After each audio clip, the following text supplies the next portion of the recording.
ये आकाशवाणी रायपुर है। छत्तीसगढ़ी समाचार बुलेटिन के संग वसुधा सेन के जय जोहार। अब सुनाओ आज के प्रमुख समाचार। केंद्र सरकार हा दुर्लभ बीमारी मन के उपचार बर आयात होवैया सब्बो दवाई अउ विशेष खाद्य पदार्थ मन म बुनियादी सीमा शुल्क म दिन छूट।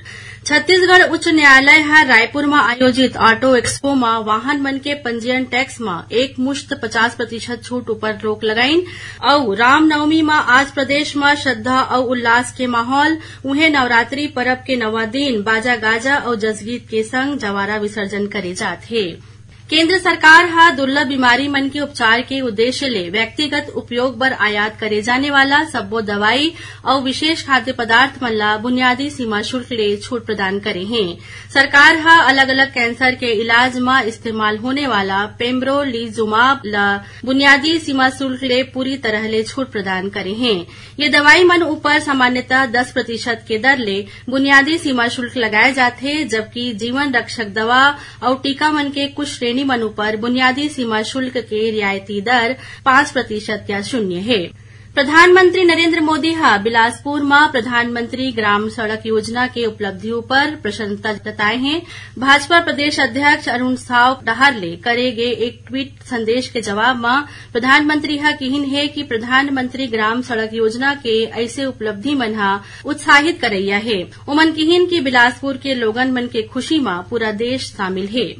केंद्र सरकार हा रेलवे स्टेशन मन के विकास बर अमृत भारत स्टेशन योजना के अंतर्गत 1275 रेलवे स्टेशन मन के पहचान करे हैं। रेल मंत्री अश्वनी वैष्णव हा लोकसभा में एक प्रश्न के लिखित उत्तर में ये बात लकीहिन। उमन किहिन की ये योजना में मास्टर प्लान की तैयारी और स्टेशन में प्रवेश, प्रतीक्षालय कक्ष, प्रसाधन, निःशुल्क वाईफाई और बेहतर यात्री सूचना प्रणाली जैसे स्टेशन के सुविधा मन ला चरणबद्ध तरीका ले सुधारे के काम शामिल है। ये योजना में भवन मन में सुधार, शहर के दोनों तरफ के स्टेशन के एकीकरण, दिव्यांग जन मन बर सुविधा और स्टेशन मन में दीर्घकालिक सिटी सेंटर्स के निर्माण के परिकल्पना घलो करे गे है। राज्य में तंबाकू और तंबाकू उत्पाद पर नियंत्रण बर एखर ले जुड़े कानून मन ला कड़ाई ले लागू करे जाही। सब्बो शैक्षणिक संस्थान मन ला तंबाकू मुक्त बनाए बर प्रभावी कदम उठाए जाही। मंत्रालय में तंबाकू नियंत्रण कार्यक्रम के तहत गठित राज्य स्तरीय समन्वय समिति के बैठका में अपर मुख्य सचिव रेणु जी पिल्ले हा तंबाकू नियंत्रण ले जुड़े कानून मन ला प्रभावी ढंग से लागू करे के निर्देश दे हैं। बैठका में तंबाकू नियंत्रण बर कानूनी प्रावधान, कोटपा, छत्तीसगढ़ संशोधन अधिनियम और ई सिगरेट ऊपर प्रतिबंध लगाए के कड़ाई ले पालन कराए के निर्देश दे हैं। राजमार्ग मन में घायल मन के इलाज बर एम्बुलेंस सेवा 108 और 1033 के एकीकरण करे जाही। मंत्रालय में आयोजित परिवहन विभाग के बैठका में परिवहन सचिव एस प्रकाश राजमार्ग मन में दुर्घटना ला रोके बर ब्लैक स्पॉट के सुधार कार्य मन में तेजी लाए के निर्देश अधिकारी मन ला दीन। बैठका में राजमार्ग मन में लगे कैमरा और टोल प्लाजा के डेटा ला इंटीग्रेट कर चालानी कार्रवाई सुनिश्चित करे के निर्णय लेगे है। छत्तीसगढ़ उच्च न्यायालय हा रायपुर में आयोजित ऑटो एक्सपो में वाहन मन के पंजीयन टैक्स में एक मुश्त 50% छूट ऊपर रोक लगा दे है।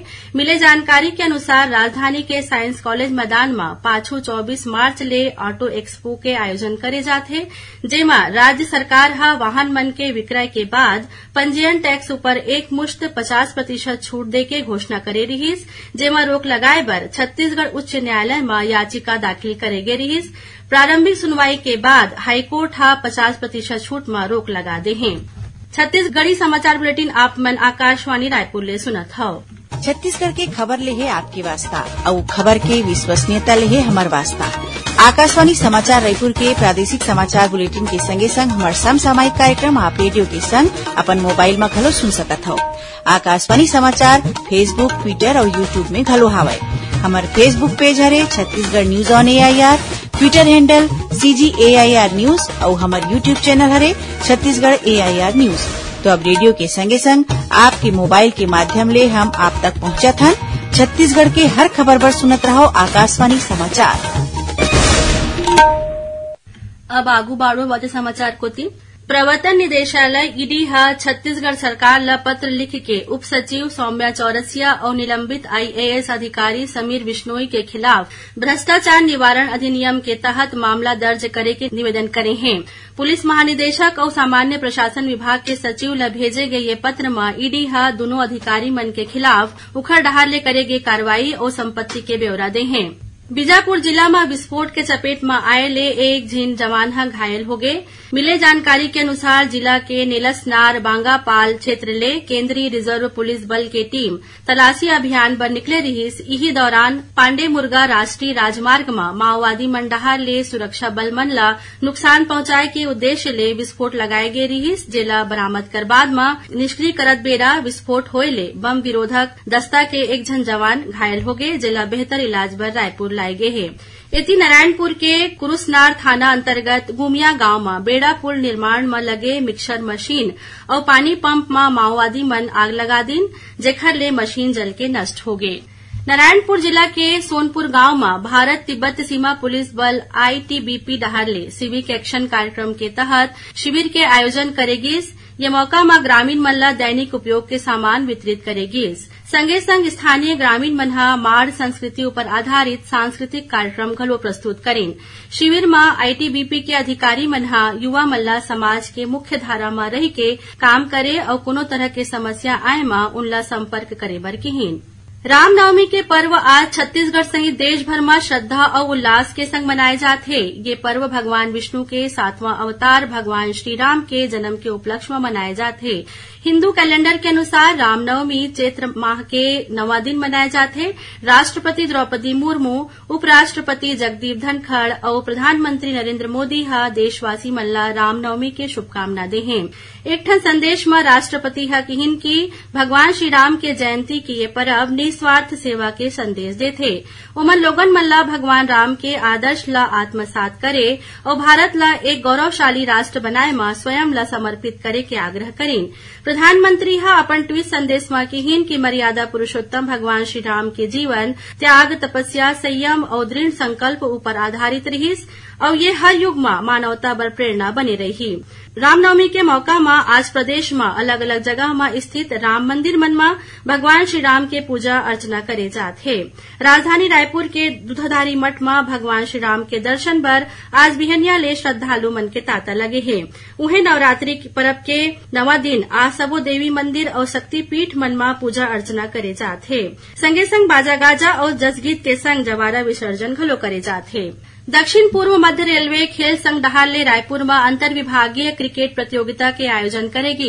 एमा 18 ठन टीम हिस्सा लीन। फाइनल में डब्ल्यूआरएस और मैकेनिकल टीम के बीच खेलेगी। रोमांचक मुकाबला में मैकेनिकल टीम विजेता रही। अब थोड़कुन समाचार सार में महासमुंद जिला के कसीबहरा पड़ाव करा पिकअप वाहन के अनियंत्रित होके पलटे ले करीबन 24 झीन घायल हो गए। एमा ले 5 झीन के हालत गंभीर बताए जात है। खबर के मुताबिक यात्री लक्ष्मीपुर ले केसवा शादी में शामिल होए बर जात रहीन और धमतरी जिला के पुलिस कानून व्यवस्था ला और बेहतर बनाए बर महिला पुलिस कमांडो की टीम तैयार करे है।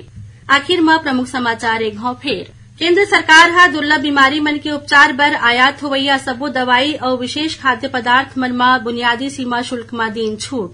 छत्तीसगढ़ उच्च न्यायालय रायपुर में आयोजित ऑटो एक्सपो में वाहन मन के पंजीयन शुल्क में एक मुश्त 50% छूट ऊपर रोक लगईन। और रामनवमी में आज प्रदेश में श्रद्धा और उल्लास के माहौल। उन्हें नवरात्रि पर्व के 9वां दिन बाजा गाजा और जसगीत के संग जवारा विसर्जन करे जात है। एकरे संग छत्तीसगढ़ी समाचार बुलेटिन इहे सिरावत है। जय जोहार।